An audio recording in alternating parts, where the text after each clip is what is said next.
mabhara tinoti kuwa nerutivi rwawina rokudhara usati waenda panyaya iripo. Zvikafanana nekuti pakaitika mhosva, aita mhosva yacho iri hama yako, ukanzi itonge, matongero ako akazopera paukama kudarika panyaya. So, men of God, God bless you so much. So, nawe kuziva the mind of God iri so tricky pakuti tinenge tiri kubva nako, hakuna munhu ari empty, munhu wese ane information yainayo. Zvichida kuchechi kwawakakurira, zvichida maonero aunoita, zvichida mavengero akaitana nevanhu musociety. Unoziva kuti unogona kuvenga munhu zvekuti kana akataura chokwadi kwauri hachiiti chokwadi nokuti haumufarire. But I've come to challenge you this way. Unoziva kuti murume anonzi Gideon, Mwari vachida kuti Gideon atende. Mwari vakatoziva kuti Gideon haasi kutitenda, but ndikakutuma kuno mumwe munhu anogona kutenda. Mwari ndoko vatuma Gideon kuti enda unonzwa zvichataurwa neva-enemies ako. Mami enemies aitarota chingwa chebhari chiputsa musasa. Gideon akawira pasi akawoshipa Mwari. Yeti kwense kwabva asingawoshipe Mwari but achitotaura naMwari. Kuti anga ari palevel yekuti unogona kunzwa through another person more than the spiritual understanding yekunzwa Mwari. So kuziva chinonzi the mind of God chakanaka kwazvo. Ndozvinoita kuti uregere kumanipulatwa kana kushandiswa kana kuitiswa kuzvinhu zvekunamata Mwari. We are living dangerous times in dangerous days. Yekuti whenever pasina knowledge you are vulnerable for destruction. Pulpit chaiyo inokuwadza vanhu, chechi inouraya vanhu.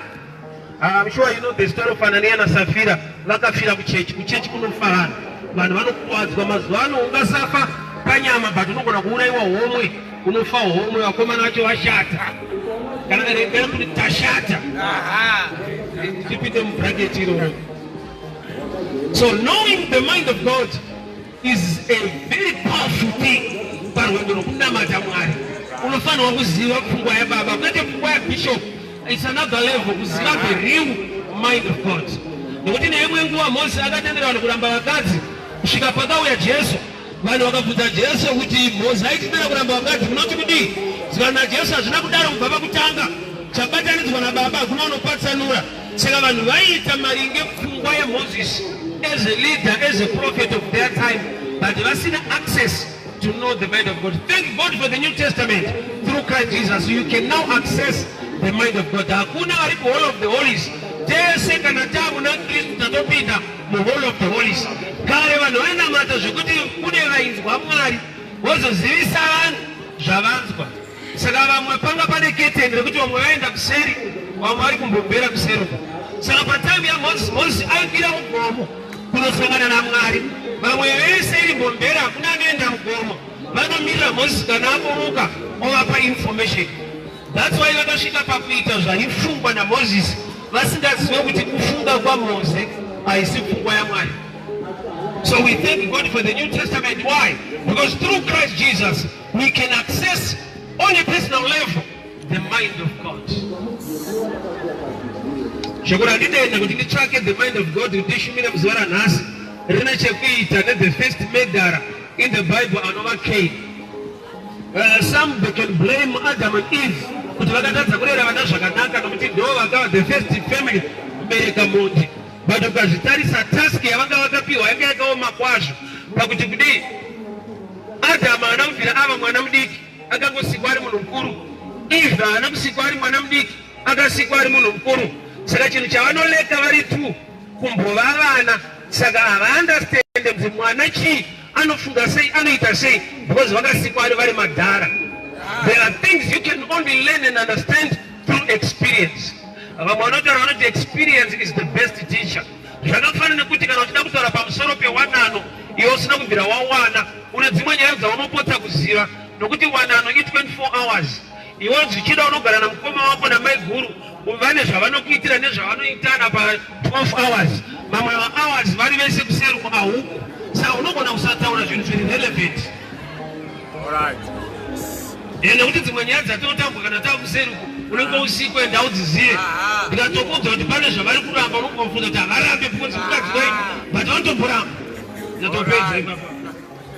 Amene timu iri kurambirwa inazo understand. Tinoona torambirwa.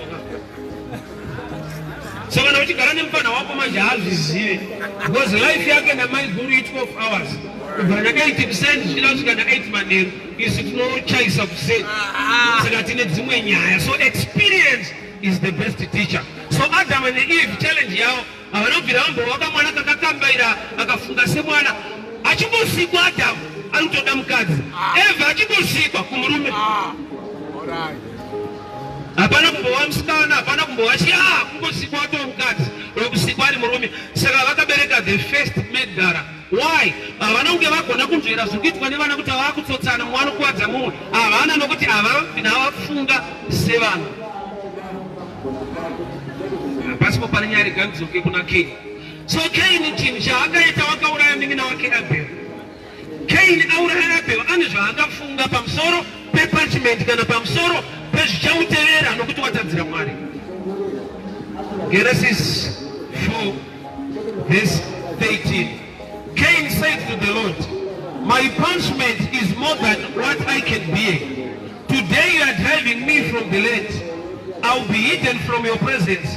I'll be restless, a wanderer on earth. Whoever finds me will kill me. Don't fungwaya Cain. Zanzi wesa achanduona achanduraya.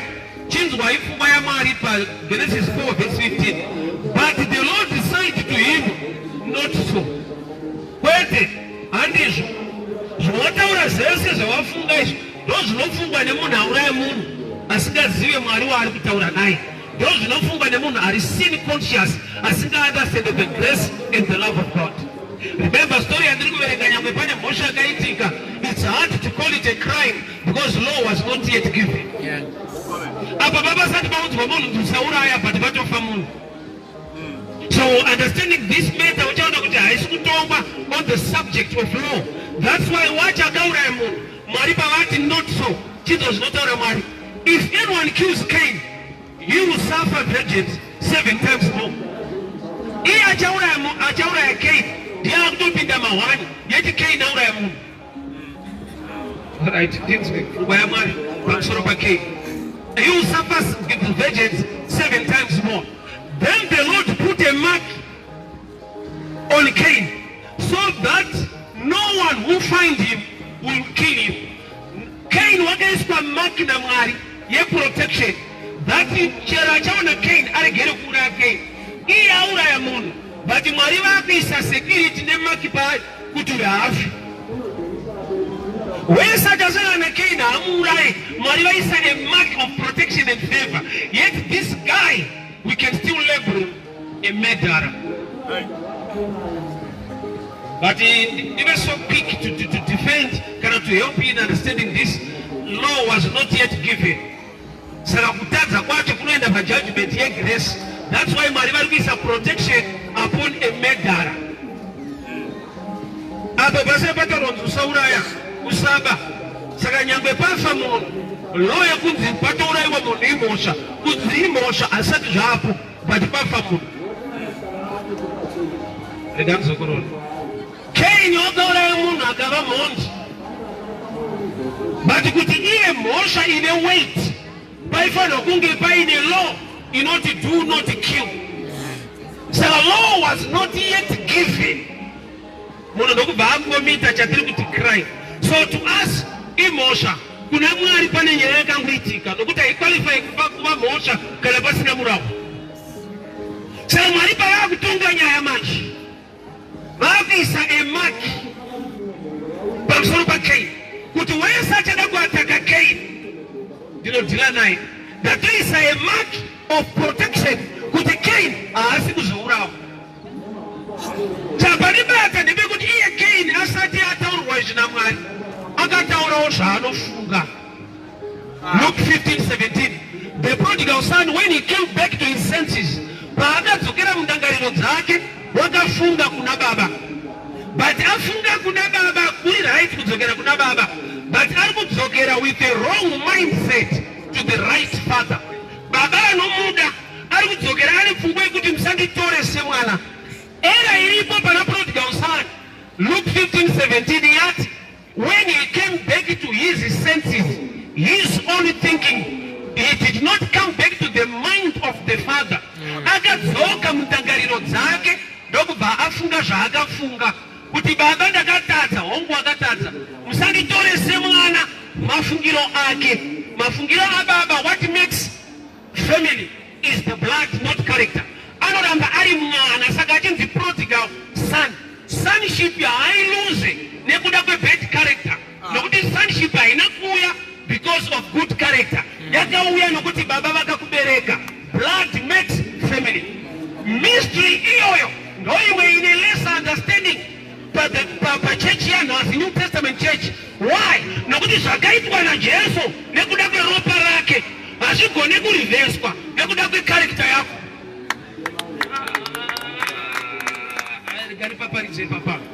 Mystery yeblood ndo inotadza kunziriswa pageneration yedu. Zvakaitwa naJesu akadeura ropa rake ukatenda mari ukaponeswa, haugoni kuzvirivhesa. Inzwa, chinonzi mutadzi, rega ndidzoke kumashure bishana, chinonzi mutadzi identity, hakusi kutadza. Saka uchiona kuti unongona kuti waberekwa usinobvira waita chakaipa unenge uri mutadzi, nokuti wakaberekwa nembereko yaAdamu. Identity, we identify you through Adam. Saka tikaparidza Kristu ukatendeuka ukava born again, wane new identity. Vese vakamugamuchira akavapa simba, ritori power kuwane Christ identity. Vese vakamugamuchira akavapa simba rekuti vanzi vana vaMwari. Kuti kuva mwana waMwari isimba rawakawana through Christ, not through good works or character. It's through Jesus. Sasa namo ilipo nao ndekuti pakaitika chakaipa, the devil whispers to you so quickly kuti Mwari hakude sounds nako chiri kufamba. Kazhinji kana zvinhu zvisingafambe vanotudza kuti Mwari hasi kundida. Kana munhu asina mari anotudza kuti Mwari vandirasa, handina Mwari. I love Acts chapter 3. Peter was broke to a level yekuti akabuda pachena pabeautiful gate kuti silver and gold hapana, but chandoziva chandinacho ndiJesu, simuka ufambe. He was conscious of the presence of Jesus despite that he was broke. But our generation unakangobroka, dai Mwari vapindira, dai Mwari vandirwira, dai Mwari vani amene akamudza kuti kana usina mari Mwari anoenda. Nhamo inoparidza, ukaipa mukana inokuudza kuti ndamwese hauna mati, kana kuti hausi serious. Iye achiti haunaitha leave you nor forsake you, but nhamo pachayo inoshumira. Munhu ana Mwari anopedzera kutsvaga Mwari waainaye, nokuti nhamo yamuudza kuti ukaona uchirarama wakadai so, upenyu wakadai, hauna Mwari. Peter was conscious of the presence of Jesus despite being broke. Akati silva nendarama hapana, pachandoziva chisingapere chandinacho ndiJesu. Ende unotosimuka, change inotouya even mari yacho isipo. So prodigal son era, he came back to his senses. Saka masenses ake akafunga kuna baba, nakufunga baba, nakufunga sababa. 3 statements. Wakafunga kuna baba, nakufunga baba vacho, ari kushandisa pfungwa yake kudzoka kumba. Pfungwa yababa pavakamuona havana kumuona semutadzi, nokuti vane statement iri outstanding inoburitsa the New Testament understanding of the Father. Baba vanoti vachimuona achiuya vanoti my son was dead, is now alive. A dead man is no record. Chitiuna achite mosha, chitiuna achitadzi, mwana wangu anga akafa, is now alive. Those statement ya baba. But ane record kuti ndakatadza iwo musatitorise mwana. Ndakati naturally is not proper kuti waita mhosva waenda kunotongwa parota grow obva wasimuka box mako woti major state nyararai nyaya yangu ndiri kuinzwisa ngonipa 4 years. Hautonge nyaya yako inotongwa according to the laws of the nation, not according to your understanding, sympathy or zvaunofunga kundanyanya kukanyesera ngavati pa 4 years. Kana ukatoda makore akawanda nyaya yako ichinzi upiwe mashoma, unopiwa mashoma. Kana ukatawa ndibeitwa ndakanyanya sereka vanoti iyi ndefo. State inokutonga mari ngezviga zviripo. Iwewe unenge maybe uchitwa mhosva straight kuti pandakakanya mana hafodzi shoma nyaya iyo inokuda kana 10.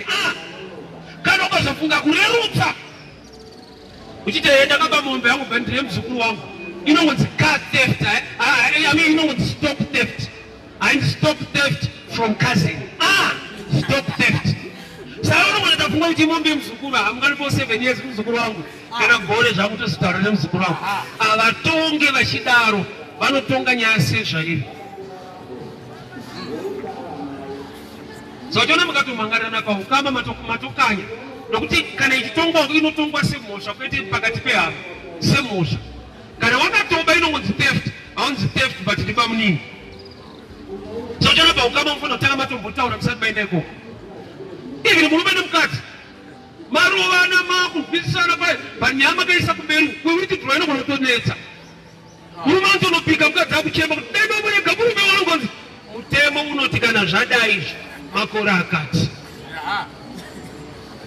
So mindset ya prodigal son is sin conscious. Chiri kumudriver back home ihunger, kwete spiritual hunger relationship but the physical hunger nokuti he was starving. Saka akati kumba kwa baba wangu varanda vanodya, is thinking about food not about the relationship. Amen. Ukama mari hausisina basa chiri kumudzorera kumba akatononama as a slave although achidya. Uchanoti vazhinji vedu we are back takadzoka kunama takadzoka kuchurch but we are driven neslave mentality more than sonship. Why not chatiri kuda kunyanya usi ukama naye but chatiri kuda zvatakanzwa kuti anoita. So Cain was a murderer. Akauraya munhu. But mhosva yake aite mhosva kana pasina murau unokodzera kuti itongwe semhosva. Nekuti kana murau wakauya paMount Sinai ukapiwa Moses, Genesis manje Moses asati auya hapana murau kunzi usauraya but pane munhu atofa. Saka kutongwa kwenyaya yacho kuri so different. That's why ona Mwari vanotenga vari kusaidhira munhu auraya munhu kuti wese achada kukubata anodhura nemi. Mwari ndokubva vaisa a mark pana Cain ye protection kuti hakuna achakuuraya, hakuna anokubata, and God put a mark on Cain. Yeti pafa munhu iye zvaaifunga paakauraya munhu ndo zvaatanga kutaura ati kudiko Cain. Genesis 4 verse 13, Cain said to the Lord, my punishment is more than what I can bear. Today you are driving me from the land. I'll be eaten from your presence. I'll be restless, a wanderer on earth. Whoever finds me will kill me.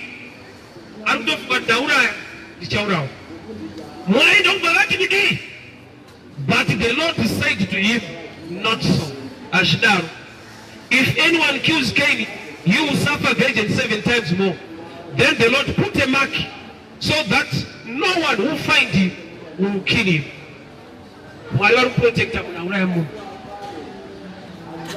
That's the mind of God towards Cain.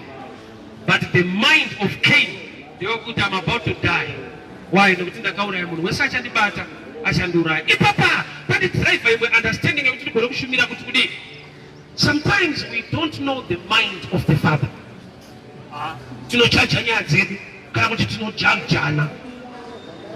Pulpit, yakushandiswa kutaura zvivi zvevanhu kwete nyasha dzepamchinjikwa. Zvivi zvevanhu ningi itsotsi akazodai wese unorongedzera kuti itsotsi as long ari mupenyu anogona kutendeuka, anogona kutopona. Zvokuti kudenga ndokuchaita noise munogona kusangana. Zvokuti chotoudza Mwari kuti but aivhara vanhu kunze aivhara vanhu but ndakazotaurirana naye. Peter akaramba Jesu how many times? 3 times. But Jesu akaramba here Peter. Osa munogona kufambisa mbiri. Akatoramba Isha hakuna banenda. Iwo Isha wacho ndo anotomutayo feed my sheep. All right. Denga ndere muridzi ndera Mwari. Isu tiri vanhu vaakasika. Anoziva kukundikana nekugona kwedu. Ndokubva atipa mwanakomana wake Jesu. Mwari wacho ane mwoyo murefu. Mwari ane patience towards a sinner. Mwari une patience. Sababu richiti haafariri kufa kwemutadzi. Une patience towards a man to repent and to be saved. But munhu unogona kushayiwa patience nemumwe munhu. Munhu akatoona mumwe munhu achiita zvimwe zvinhu anogona kuzviedzera kuti hamuripinde. Iye asati apinda but already pane chamubata chamurwadza chekuti anotoona sevamunga achichaita. People hear me very well. Ukaziva pfungwa yaBaba unogona kutopoikana nokuti Mwari vane mwoyo murefu, Mwari vane rudo kudarika iwewe. Vakasiya denga ravo vakava munhu vakafira munhu. iwe wagona kufira munhu iwe Mwari wacho ndokubva vafira munhu iye ndokubva vatendera kuti vhangeri riparidzwe ndokubva vapa munhu iye upenyu hwekuti ararame kusvika asangana nezvokwadi aponesa. Knowing the mind of the Father. Pfungwa yebaba ndeyekuti munhu apone, but pfungwa yaakapona akaona vamwe vachikanya ndeyekuti vanyure. Munogona munoenda muri kutamba aizvi munhu unogona kuti aparidzirwa neongorukira kutendeuka, but hazvina kuti hasi kuzotendeuka. Anogona kuzotendeuka aparidzirwa namufundisa rimwe gori pauri iwewe haana iwe utoenda uchiti havachanyura havana kwavanoenda. You are not the only preacher, you are not the one carrying the only message. Lifespan in a time you mourn is here. Play your role, just preach Christ the truth. Osira kutendeuka nezvimwe zvese kuvanhu uye naMwari akasika vanhu vacho. Unoziva kuti kuna vanhu vasingafarire nini but vanofarira Jesu wandikuparidza vatomuda but havadini. Saka Mwari akatidana takawanda kuitira kuti panozoparidzawo unoda iwe uzviite. Boda ine kashedzwa ndiri chete zvatovharana because haundifarire. Saka ushayo wako. Cain ane zvaanofunga nokuti atadza. Unoziva here kuti sin yakainodominata mindset yevanhu yekuti munhu apakangoitika chivi anodrivewa mafungiro nesin kwete the mind of the Father. I'll give an example. Munhu akatotsika munhu nemota, iko kutsika munhu kuzviri right. Munhu akatsika munhu nemota, vanhu vanogona kumhanya waungana ipapo votomurova akafa. Saka akatsika munhu nemota, munhu akati ngwarembisha naso anokuziva kuti imhosva. Chaangatoita angatokira madhofonera polisi kana kubuda omhanya papolisi. Hazvireva kuti mapurisa anoda kuti vanhu vachitsikwa. Zvinongoreva kuti anoziva kuti mapurisa hajaje kesi nokuti patsikwa munhu vanotouya netambo votomezha potsvagwa mawitness nyaya yotovherifayiwa. Povha haina tambo yekumezha, haina choko, ine mupama chete. Povha iri kutonga nenonzi mob psychology, justice yevanhu yekuti watsika munhu saka wawe unotofawo. Munoziva here hama dzangu to tell you this, sometimes not on one day. Munoziva kuti kune vanhu vanotsikwa vari wrong. Problem yedu ndeyekuti wese atsika munhu atsikwa ari correct. Pakazouya mapurisa mogona kuzoshamishika kuti atsikwa wacho anga ari wrong. Unotoita wrong uchifa. Ndokunge pauya vanoziva murau nezvinofanirwa kuitwa. So munhu wese kana une nyaya dzako tsvaka Mwari. Nokuti the devil anokupa mamwe mafungiro kana uri musini. Ndakanzwa mwachiti handidi kunyengedza Mwari, ndichienda kuchechi kana ndaa right. Uri kutozvinyengedza. Uri kutodiwa type yako kuti iponeswe. Repeat. Hanzi handidi kunyengedza Mwari, handisi handiri kutamba ndichienda ndaa right. Pauyi koko hakuitwe right munhu. Satani haite vanhu right. Aizvi uchauya wa right. Varumba hasi right saka vachienda ikoko. Osara munhu wapa tinoita prayer kuti tine gerere zvatokutadzirai. Tiri kutokanya tiri mukati umo. Aizvera. Ukanzwa achiita prayer muchechi unozoona kuti saka kuti murangu riri kutofanira kuregererwa ndiri panzi. Unonzwa kuti baba tine gerere zvatokutadzirai. Unoti vana vacho but vari kutokanya vari mukati umo. Iwe woti because pane zvandiri kukanya so saka ndichazoenda ndaa right. Vamwe vako vari kutokanyira imomo. Why? Because you must know the mind of the Father. Iye anokuda wakadaro kuti uye wakadaro. Nokuti kana wauya wakadaro hauzoramba uchidaro. Ane simba rekuti upenyu huvandudzike. But une mafungiro ari subconscious driven. Ekuti unongoti zvinhu zvandiri kuita zvomwari hafani nazvo saka ndichazoenda kuchechi ndaa right. That's the devil talking to you. Hakusi kunzwisa, hakusi kurizena. You are possessed already ne-wrong mindset. Hauiti right kuti uzonamata. Unouya kuzonamata kuna Mwari anoita vanhu right. Saka Satani anoramba achikuti aiwa wanyanya imbomira unozoenda. Aiwa chisichachi chakanyanya. Mwari hafanire type iyo unozoenda. The more yaari kukukipa, the more time iri kupera, and the more yaanokuyuza in certain areas. Azataura aiwa shuwa Mwari hafanire chimuri unozoenda wasiya. Paunongosiya chimuri watanga kuba. Anozata uye to bosa kana angofaka it on right. But anokupa kufunga dzekufunga right. Tati nyengedze Mwari ndiende akatiresa kuzaro vari kumunyengedza vari kunonatswa. Iye achitouya akatoinga type iyoyo. Aona John chapter 8. Kune vakabata mukadzi nemurume wachiti adhautari. Ndokubva vatakura mukadzi. Kuza kudaona ngori biased also. Vanhu vakabatwa vari paupombwe ndokubva vatakura hwani. Kurati hwana atopona kudhara sina Mwari mukati. Mwari anoponesa vanhu. Wanoponesa vanhu vavo. Aish. Upombwe unoitwa nevanhu tu. But pavakasvika vakatakura hwani. Kurati muofisi wacho. Vanhu vanogimikabvira mavhesi avo. Ndomukapa mwanga ari muzukuru wazvo muzukuru chisara mira takure mukadzi yeye. Pana Jesu che tavabata tauya naye shona yacho haina kunaka. Zvinonzi tavabata tauya navo ivo tavabata tauya naye. Ifresh nyaye tisangovabata vana. Saka Ishe munoti kudii nemunhu atauya nachinzwa. Fevha yakaitirwa mukadzi akabatwa akaregererwa. Problem yakasara natsano vakasiyiwa nanhasi vari pataiti. Nokuti anoregerera ndiMwari kwete vanhu. Vanhu vanongokunyara anoregerera zvivi ndiMwari. Uyu mudhara akasiyiwa anosara itoti habhita ndapona gamba ndapondwa. Wai nokuti ari kuenda kuna Jesu ndiye achanoregererwa zvivi.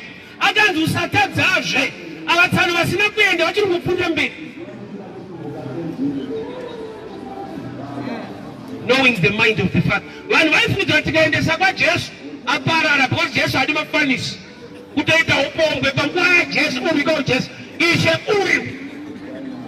The mind of the Father pavakatuma Jesu kuziva kuti munhu wese unokundikana. That's why Jesu paakakotama achinyora pasi akabva asumudza musoro akati asati atadza ngaatange ukanda.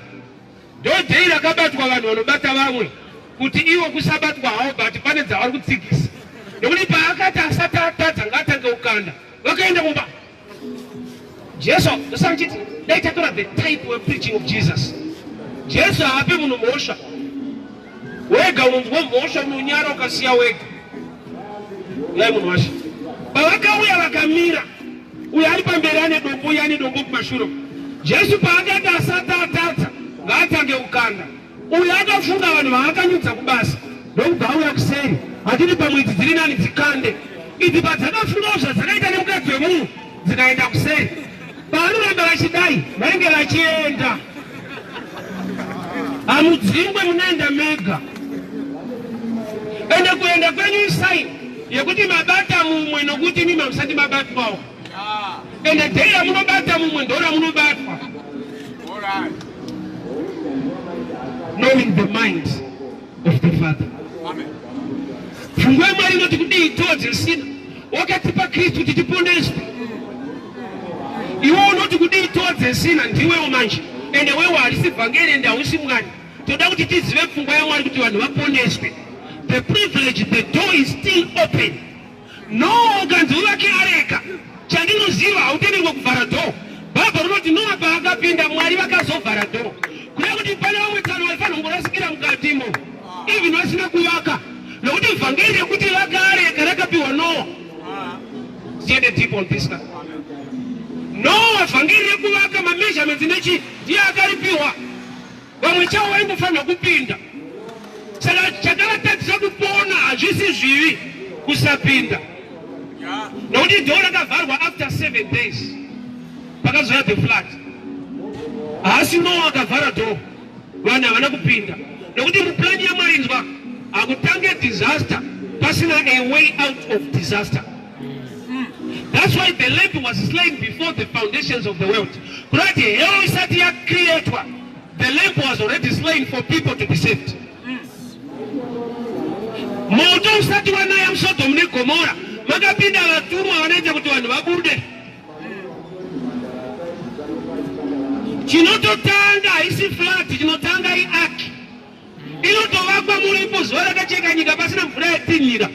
Ukazoona makunyura makashaiwa makatadza kushanda nemukana we provision to be saved. Saka chinofanwa kutanga chaziviswa munhu hakusi kuwanda kwemoto kugehena, kuwanda kwenyasha dzaMwari paCalvary kuti munhu agamuchire aponeswe.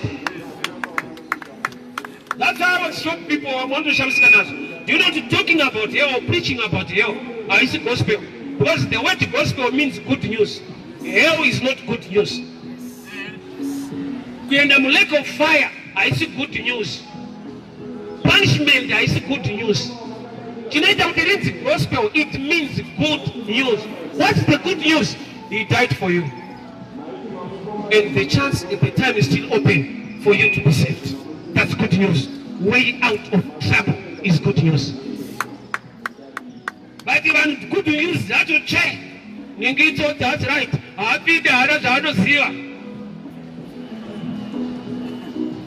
me help you. The mind of the Father is what? Izvezvi tinofanirwa kuparidza kwete kuti achauya akambouya. Statement yekuti Jesu achadzoka inoda kuti akambouya. Achinge pekutanga ndoriripa. Nokuti paachazouya kechitu auye saSavior anouya saJudge. Saka vanhu havasikuda kuudzwa Judge, vada kuudzwa Savior. Judgment inouya after munhu apotsa opportunity to be saved. So the real mind of the Father even today is for people to be saved. Whether washarire osa vangeri cheche chanonetsera Mwari vanokuponesa munhu wakamaka. Bavhaika tuna Jesu tiri kuenda tese kuparadhiso. Yaitova mbavha muJerusarema. Kurati vanhu vakabirwa pamwe vakatozvinzwa kuti mukomana wokuvhara laptop atoenda. Atonzi naJesu tiri kuenda tese uye uko kunyudza wena. Aenda. Anoudza zvongobhuwa so. Une type yausikade kuti iende. Thank God hausi Mwari enda hausi muridzi wedenga. Saka we must just know the mind of the Father.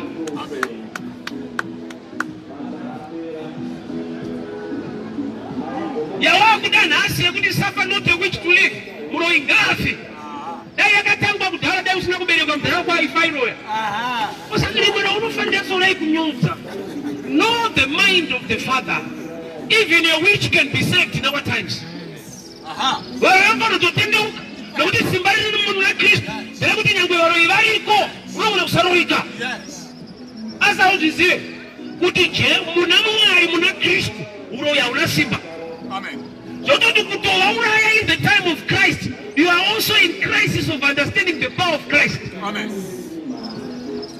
Even a witch can be saved. Iyo vhangeri rako kufa kwavo chete. Iroro rakaranga ririko mai vakude vakafa. Vari muraketi yetimu iroro.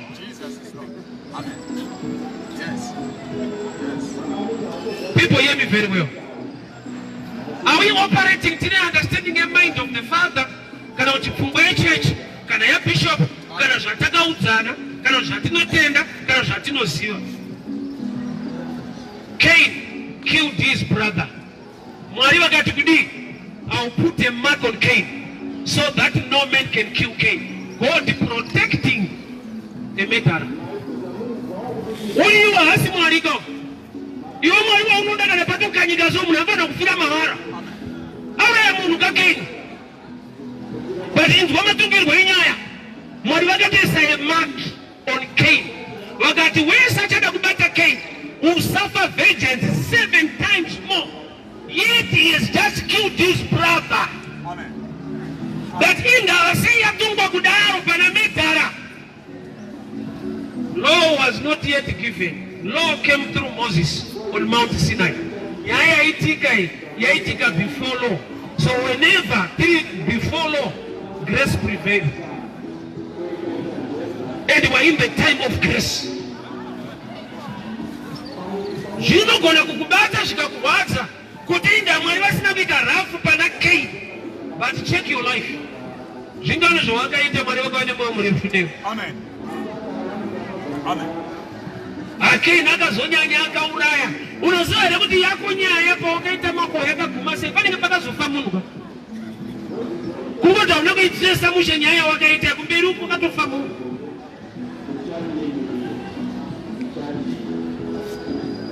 Kana uri chimunhu wakashotora kana pamotikari, motikari iri yakazidexit pakafa munhu.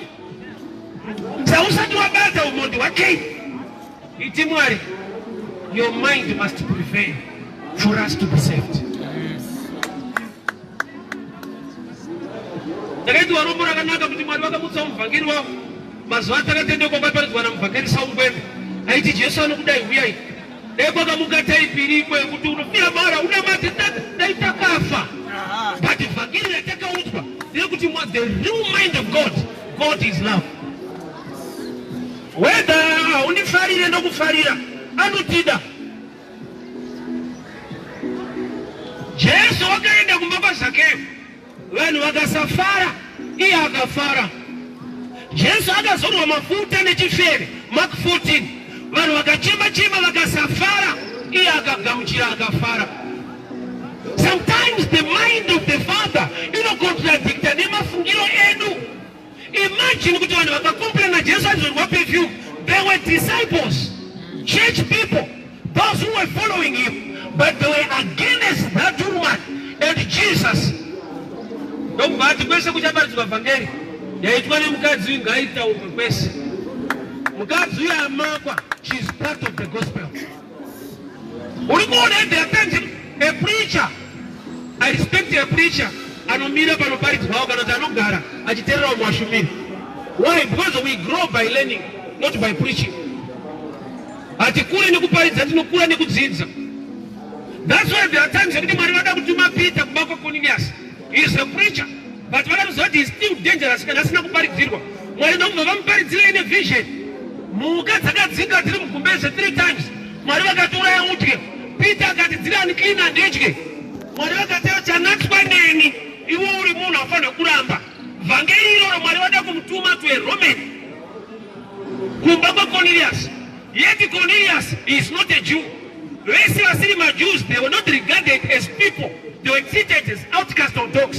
So this time, the minister Cornelius a Roman.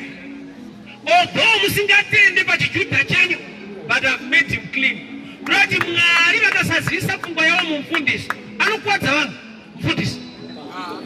We don't grow by preaching. We grow by learning as ministers of the gospel. You are very dangerous. Can I only a preacher who knows what it takes and then want to know what did they get in your body? We don't grow by preaching. We grow by learning. No matter what time to eat, you still need to learn the things of God. But more does not mean all. You still need to learn from others. Amen. We don't grow by preaching. We just become popular by preaching. But to grow, you need to learn. Knowing the mind of the Father. Sometimes the mind of the Father, but that's the mind of the Father towards somebody.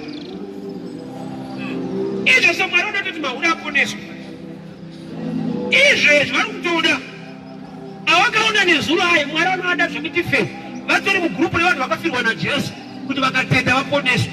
Iwe une rafu nawo wakuti paedzi vatumuraya stere vakabva iwewe usapamba chokukompure nawo so vanoti rwarisa vakakurwarisa here.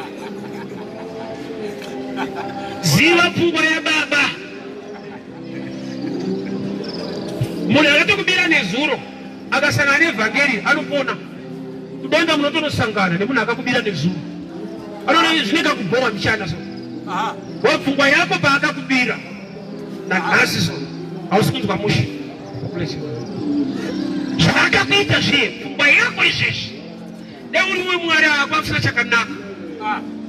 Thank God Mwari asi munhu. Daiti munhu unoparidza achinzi ndwana Mwari vacho kuti masheholder adetiri pamahwana vakupinda zvite. But thank God for his grace. Kuna Jeremiah 29:11 anoti ndine mfungo wakanaka towards your life. Tikazita Mwari anotaura kudaro kwete vanhu.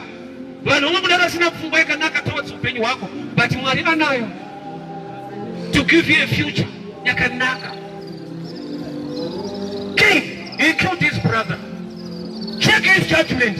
God protected Cain. Who are you to judge your brother? must know the mind of the Father. Mujeriko maigara vanhu, maigara chimwe chifeve chainzi Rahabu. Vana veIsraeri pavakauya vakatora vakaita take over Jericho. Chifeve Mwari vakachichengetedza chikaroorwa chikavaita tekuru waJesu. Who are you to judge your brother? Icho kwadi Rahabu chaiva chifeve, but Mwari vakamuda zvakadaro.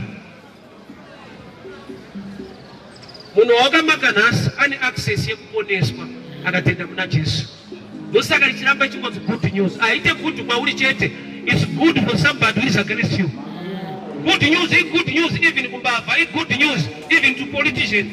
Ema wengine wanongogeta zvichipisa kudaro so vanodiwa. Anoti Mwari wacho akaoma. Anotoda timu riri. Yes.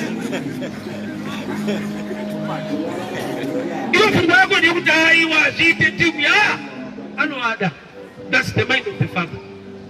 Vakatogamuchira Jesu vakatotenda vanotoponeswa. Hakuna chinobhoti unonosangana naye mudenga iwe. Batamana basapa dzotifendesa kunokufuti dziriko. Unozoona bati kudara ndopfungwa yaBaba. Ani nani this statement rinoincluda chero munhu. Problem unati dziite good news kusaiti kwako. Gospel is good news to anyone. Anyone. Including munhu wakamaka. It's good news. Aenda kumba kwa Zakeo. Zakeo mutadzi. Zvaakatoinga ka. Vatadzi kuti vapone. Zvokuti vanhu vakati vaenda kuma Zakeo. Zakeo mutadzi. Jesu akatozva kuti handakupodza ndaenda chaiko. Nokuti ndakainga vatadzi. Society haisi yedu. Nekuti Jesu waenda kumba kwa Zakeo. Akatoonodya futi. Zvokuti varefu vangamubvunza mupfupi tinotseka sei? Ndimakazoenda nadzo kubhowa. Kosa kune imwe favor iri muna Mwari inongobhowa. Jesu wakaenda kumba kwa Zakeo. Imakamaka kuti haone Jesu azviite. Jesu atoti toenda kumba. Zvokumakana munoti ndezvenyini vanhu venyu. Kosa kune pamwe kuti Mwari unogona kuda vanhu vamusiri kuda. There was a time Jesu achida kupinda nemuSamaria.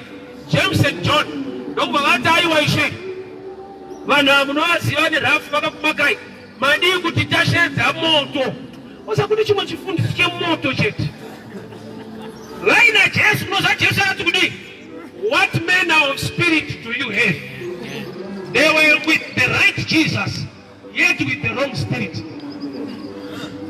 Tine vanhu vakagamuchira Jesu vari kutoparidza, but with the wrong spirit, with the right Jesus. James and John. Saka vakapiwa zita rekuti son of Boanerges, meaning sons of thunder. Vaida kuburutsa moto. Why? Vari kukopa Elijah. Elijah paakashedzwa neumwe mambo akati kana ndiri munhu waMwari chai pakati pavanhu. Chavanoda kuita zviri muBhaibheri zvavasingafanirwa kuita, but zvirimo. Iriko here yekuburutsa moto vanhu vachiita. Elijah akaita, vanhu vakatsva. James and John ndobva vati kuna Jesu, burutsai moto Samaria itsve. Vari kutaura zvirimo zvavasingafanirwe kuita. Ipapo ndo pane dambudziko nevamwe manje. Isi toita zvirimo zvamunofanirwa kuita. Isi hatitenderere, isi takamira pashoko. Zvirimo ndo zvatoita. You are a disaster. Hatiite zvirimo. Tinoitwa neshoko kuti tiite zvatofanirwa kuita mazuva edu.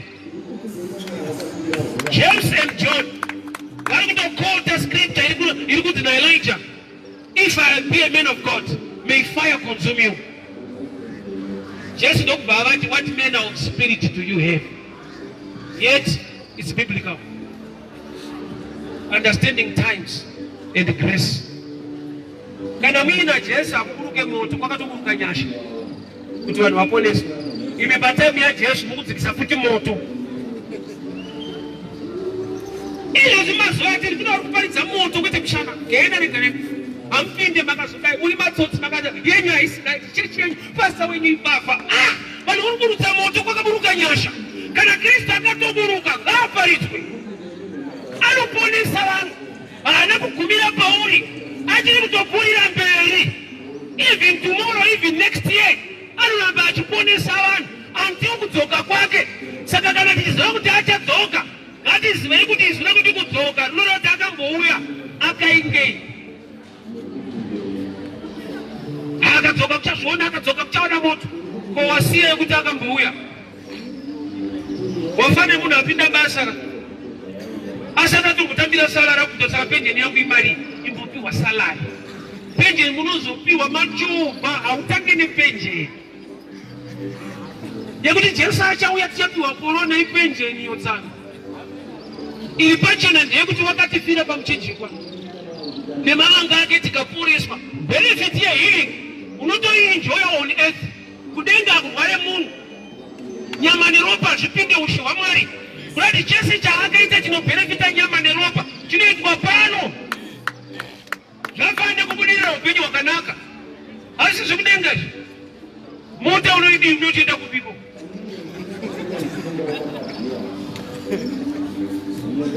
dzimba akatoda nokuvakira unaimba yemusha wako dzinovakwa pano ukazwa Deuteronomy 8:18 shoko richiti and Jehovah God will give you power to make wealth so that you can establish my covenant.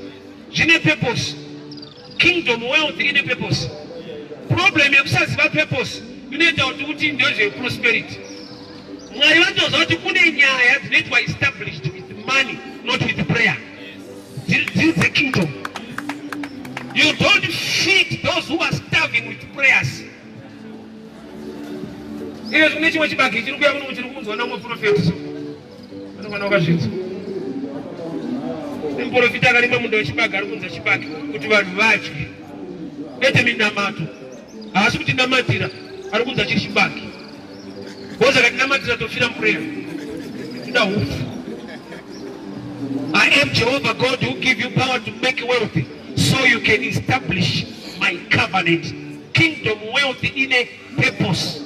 Vese vanopikisa nyaya yewealth kingdom, they overlook the purpose and the value of it. Good Samaritan chakamuita good haisi prayer. He had what it takes to help a man. Jesu chaipa akadurukira murume unonzi Region.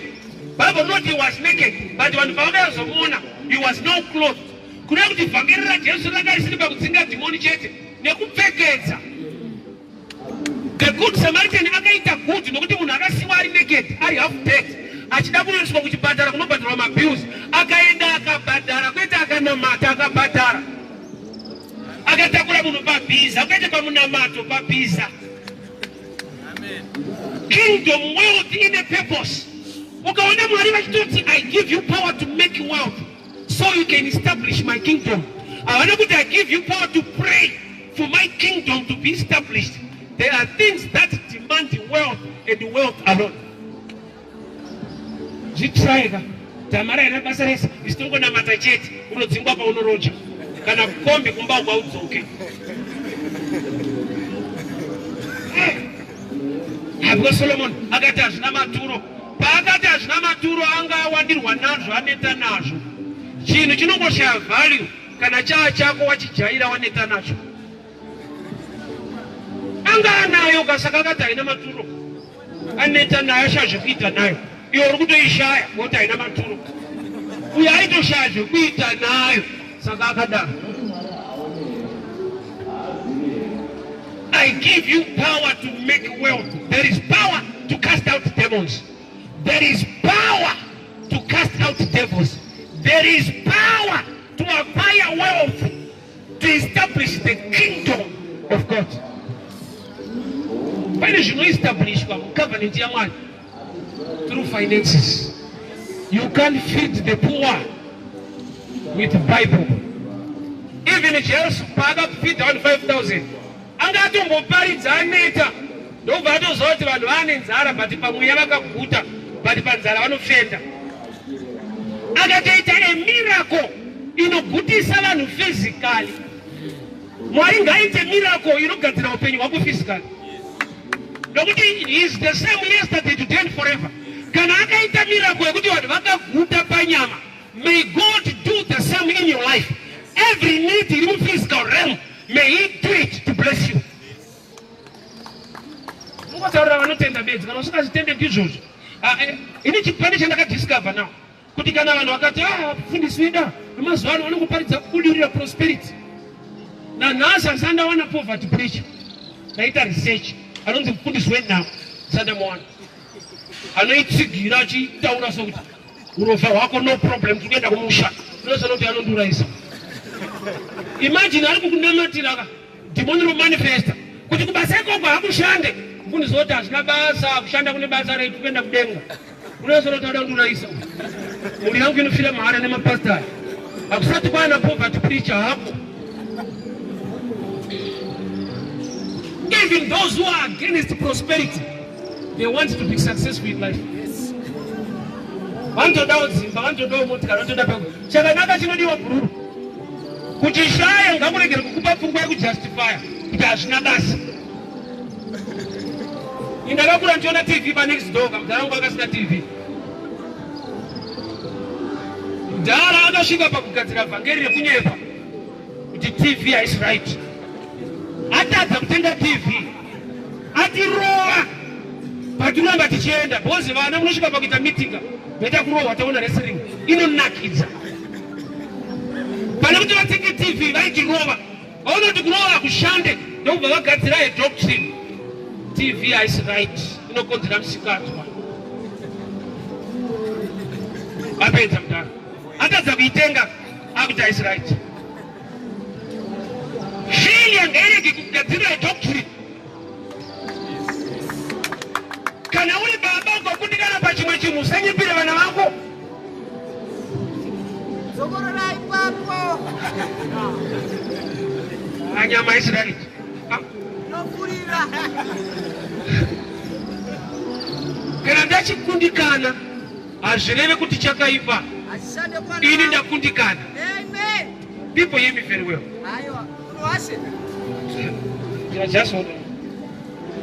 The mind of the father don't even missing the pulpit. It's all right.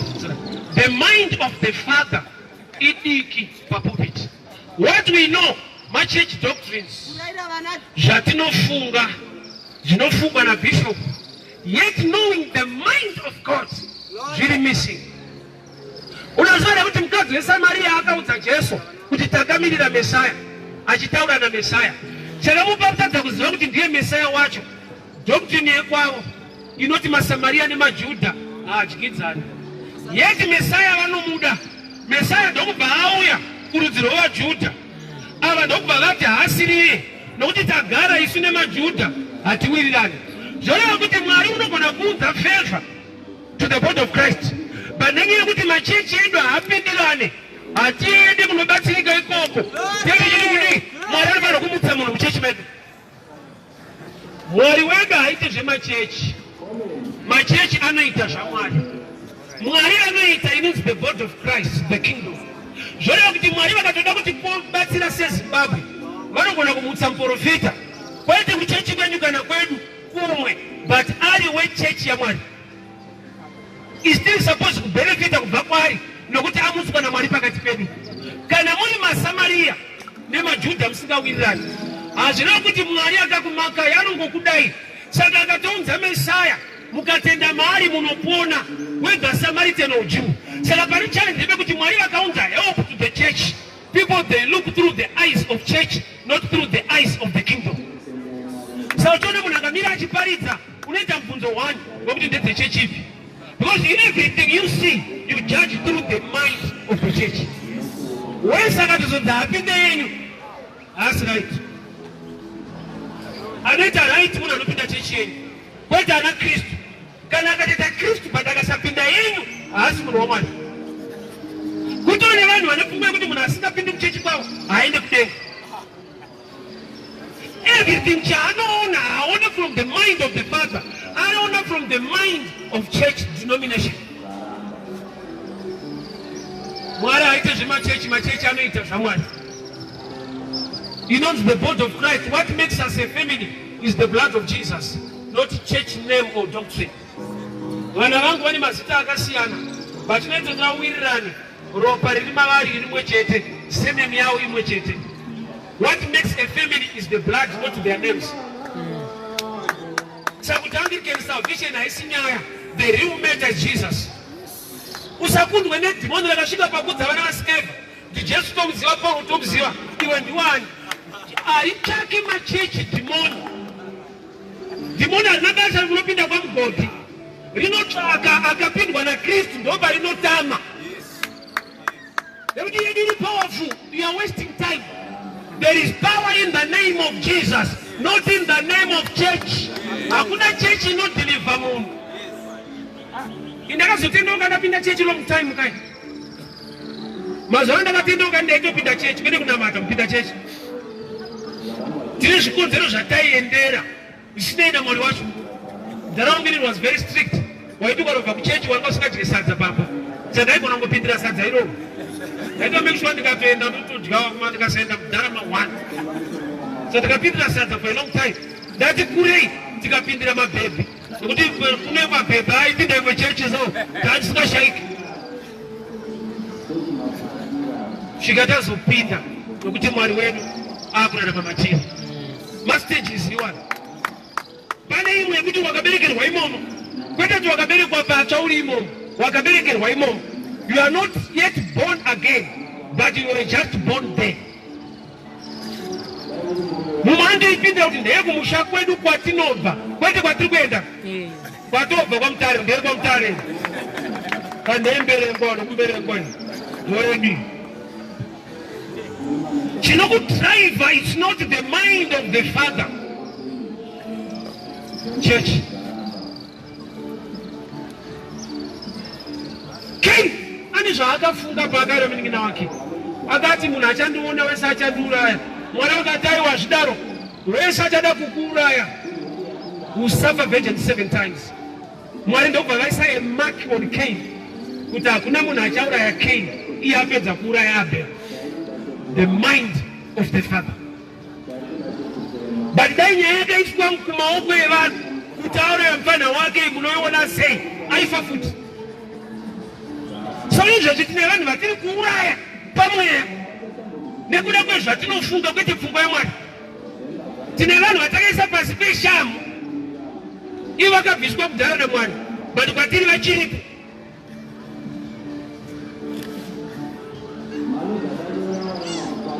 Thomas akaudzwa nevamwe kuti She wamuka akaramba.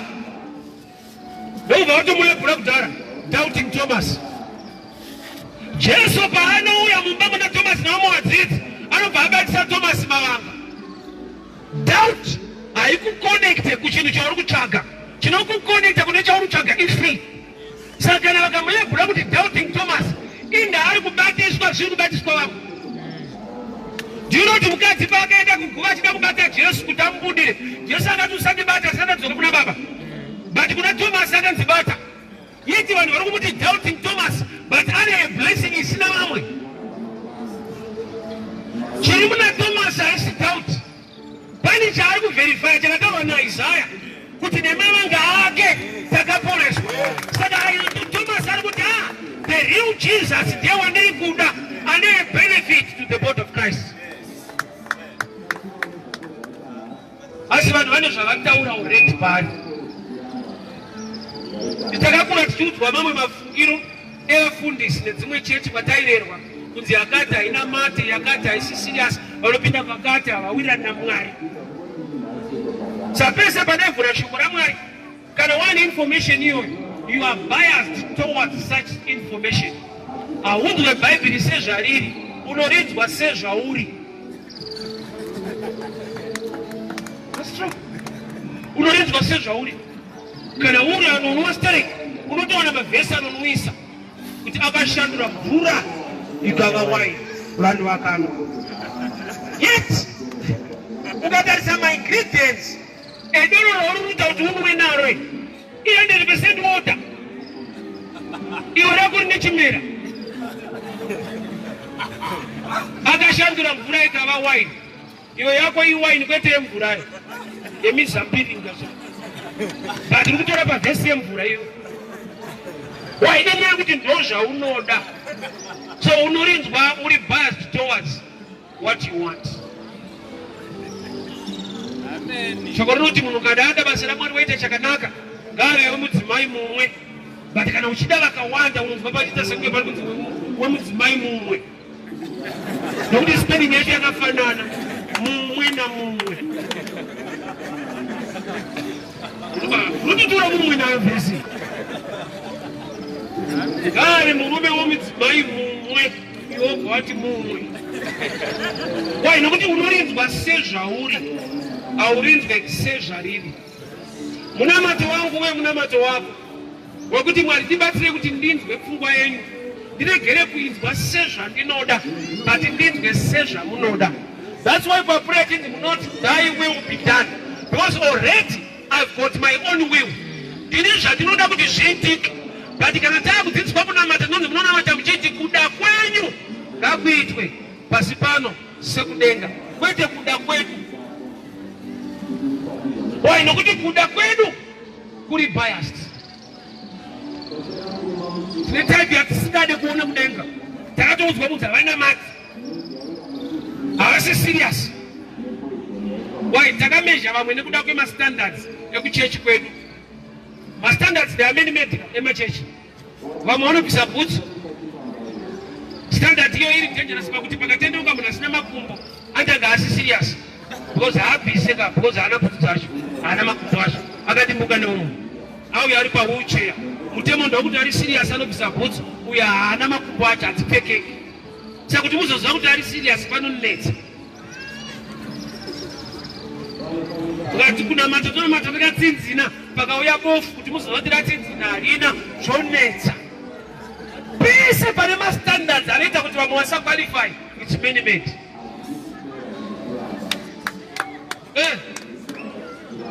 Hakuna matatarisa kumabvazuva. Kumabvazuva kwedu tiri kuZimbabwe ndeuku, but ukaenda kune imwe nyika ndeuku, kungotarisana nesi. Mastandards are many made, anounza confusion, ende vamwe havaqualify. Kana situation yako chida mvura yekunyanza, ukanogara munzvimbo ine desert hauponi. Unoti Mwari wako anenge ari limited pakubatsira, nokuti parikudiwa mvura yemunyanza, iwe unogara kuZimbabwe hakuna lake, hakuna sea. Patodiwa Mwari wanoita zvinhu munyika yakadaro. People hear me very well. Kunamata kwedu nezvese zvatinoita, are we doing according to the mind of the Father? Kana kuti ndo zvatofungawo, ndo zvatakanaliza tikaona kuti ndo zvakatinakira.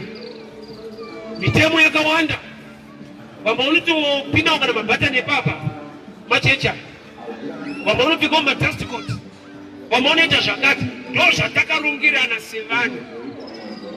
Saka pani kuda tizive ko zvaMwari wacho. Nokuti mumwe akasatenga garments munoti haasi serious.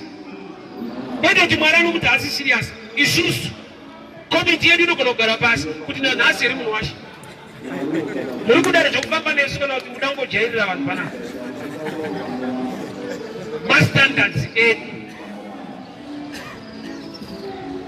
Yedu haidi munhu ane rasta. Yedu kwete kudenga. Yedu. Nokuti Mwari pane time vakamboda kuita basa nadreads. Vakatotaura naSamson, namai vaSamson nababa wacho kuti mukomana werezi asatomboenda kumusoro. Ndambosenzana dread wangu.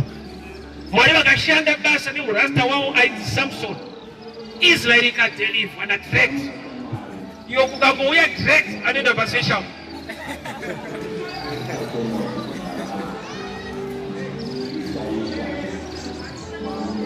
Standards of men and the standards of the word, they are in different ways. Zvatofunga sevashumiri ngazviregere kukorapta pfungwa yaMwari patinoshumira. Nokuti ndine zvandinofunga, ndine zvandinoda, ndine zvandisingade, ndine vanhu vandinofarira, ndine vanhu vandisingafarire. Kana ndakuparidza ngandizviise pasaiti, ndoziva kuti vanhu vandisingafarire vanodiwa futi naMwari uye wandiri kuparidza, uye ndiregere kuvatuka. Pulpit yeshandiswa kutukana kwevanhu, nokuti tiri vanhu kamusociety matogara mune nyaya dzirimo. But rinoramba richinzi gospel, which means good news. To a sinner, good news. To a prostitute, good news. To a robber, good news. To a drunkard, good news. Iwe good news yoyo je maniro akwayo mufa awuende awupinde bote taramashogwa dawo to muzo ti Kristiano kudatendeuka wemupa a way out of trouble than to heap more trouble in the time of grace. Do you know the mind of the Father? Don't think like Cain. Don't think like a prodigal son. Anoti baba msanitore semwana akakuza kuti ukatadza uwe mwana ndiani. Imimi vana venyu vakaba munowachinja masenemere. Ropa richa anoramba itonzi sibanda. Nekuba kwese iko. Aubaterwa kuenda kumakombe kuti unofunga ndaapiri chaiwo mabiri acho. Aramba ari sibanda. Arikuba. It's the matter of blood that makes the family. Do we know the mind of the Father? Or we see things from church perspective? We see things from our own understanding, from our own standards. And I don't want to know why. The Roma is not serious. But I don't know what Kurira, Laidaro. I'm not going to tell you, Mom's going to church. So I don't think I'm going to tell you. Yakati yakazokanga sabakati yakata isiwe yakati no die asi mara induza kwataipita sandikale rwanetsika yapeze panoshumira nikaona vanopinda ikoko ndotsvaga kakona kekumbwatsika cons because vanhu vangu ndovaziva. Yet I'm no longer preaching the mind of the Father. Do you know kuti ma Romans vakadzvanyirira Israel for a long time? Israel yakanaramba pasi pekutongwa nevaRoma. Even time yakatouya Jesu, the Romans were ruling over Israel people. That's why kwaitotongwa nana Pilate maRoma vachitonga vaIsraeri. Vanga vakadzvanyirirwa vaIsraeri nevaRoma vachinondishamisa. Mwari pakurongedza shoko rake rinonzi Bhaibheri, zita rekuti Roma raifanira kunyangadza Mwari nokuti vakadzvanyirira vaIsraeri long time, but ririmo bhuku rinonzi Romans. Ukasatoverenga unotonyura. Ivo vaidzvanyirira vaIsraeri, Mwari akadedicata zita rekuti Romans rikava one of the scriptures. And Romans ukaiverenga inotaura pamusoro pezvinhu zvinokosha concerning the hope of Christian life. Yeah.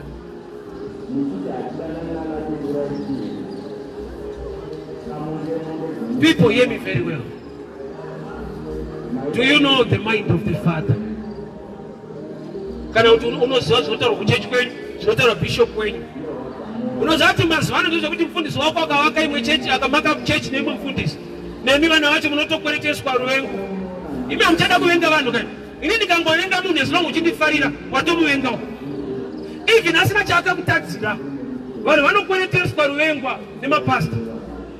Ndikangoti prophet ningipafa ndozvanotofamba itaura mukombe. Haana kukubira hauzive kuti akaba kupi ndozvataura favorite preacher wako.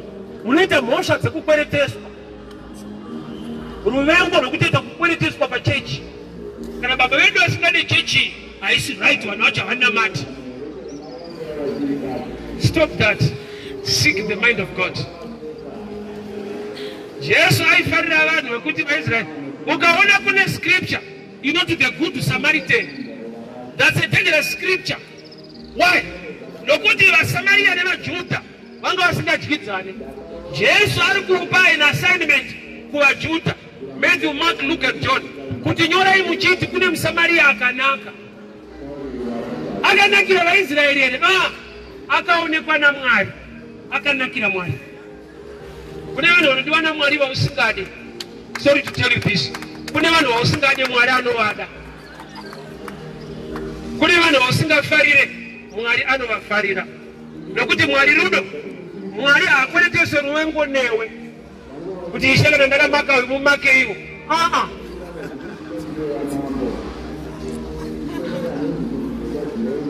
Pane mumwe mudharaunda atakavenga stereki wakawanda pano. Ndara yakararama kumana. Chifukwa anofa bhisi akajova. Akanozofatisade kuti afe. Taneta kuverenga news. That's the grace of God. Cain killed Abel. Mwari ndokisa maki pana Cain kuti no one will kill Cain. Unozvita sei ndiye Mwari wacho. Pane rimwe bhuku rakanzi God's Case No Appeal. That's a good book, you know. Kana yato maoko mamwari haina appeal kuti bati ishe mukomana anomira mushe. God's Case No Appeal. Mwari vakatoda munhu iwo uri anungati Mwari musade munhu. Ndo vakamusika vane chikonzero chavakamusikira. Ndo vanomupa upenyu. Chako kuziva the mind of God and mind your own business in him.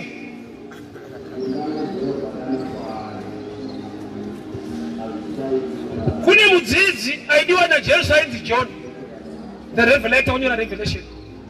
Aingodiwa also the beloved of Christ. Zvikonzero handiziyo but anonzi the beloved disciple.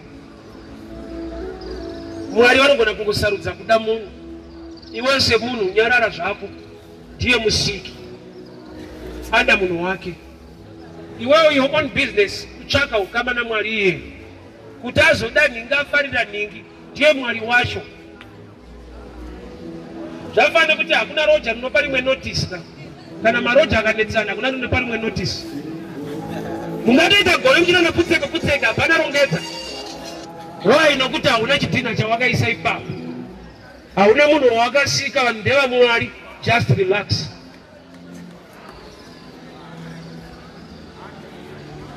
Chinoshaisa rimwe roja power yekuti ibva pano haana kufambira imba iyoyo, haana mapepa emba, haana chidhina chaakaisa. Saka anongoita hasha dzekuti potseka. Saka uchinoti zvimwe zvese zvikataura vanhu haisi nyaya. You must know the mind of the Father towards your life. Can we raise our hands? Father, we thank you for your word. Tinokutenda nekutaura kwenyu muupenyu hwedu. Mazviita nenyasha, mazviita nefavor. Nokuti shoko renyu inhau dzakanaka. Kune vanoparara vanowana upenyu. Kune vanotambudzika vanodzikinurwa. Father, we thank you for your grace and your favor upon our nation. In Jesus' mighty name, amen.